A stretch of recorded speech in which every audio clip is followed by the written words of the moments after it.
Welcome back. Every year for the last 32 years, a Wisconsin Public Interest Research Group has released its annual Trouble in Toyland report, detailing dangerous toys of the season.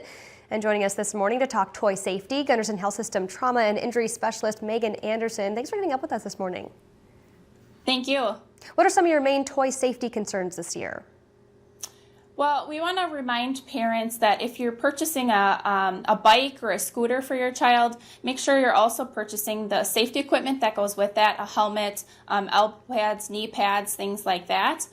We always want to remind parents about small parts that come with toys for older children. If you have children in the home that are both older and younger, you really want to make sure those small pieces are picked up so that the younger children don't choke on those.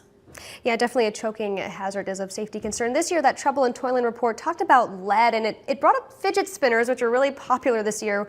What are you seeing with the fidget spinners that can be dangerous?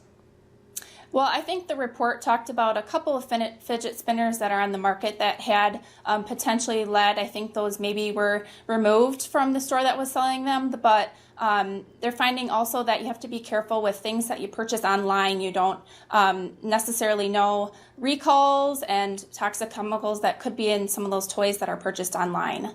Yeah, the WisbergFoundation.org, the website here, Trouble in Toyland report, has all of that. Of course, checking the recalls as well, like you mentioned. Another thing they mentioned in their report this year was balloons, something that I don't really think of as dangerous maybe, but why could balloons be dangerous?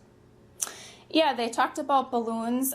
For kids that are trying to blow up balloons on their own, it becomes a hazard where they can ingest or they suck in the balloon instead of blowing it out, and it can become a choking hazard for young children. Yeah, and the fourth thing that they talked about was privacy invasive. What exactly does that mean?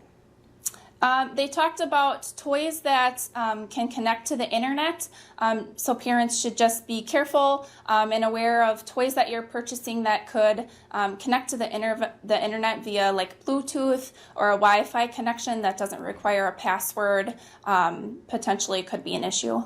Yeah, I didn't even think about that. Maybe books or clothes or something simple this year. Of course, the website is readily available. Just making sure that your kids are safe this year. And let's talk again one more time quickly about the age range. I know you mentioned smaller parts, but depending on the age, what kind of is the age cutoff for some of those smaller toys? Yeah, so for some of the smaller toys, we tell parents that any toys that are small enough to fit inside a toilet paper roll tube is too small for kids that are under 3. Okay, perfect. Good to know. Megan, that is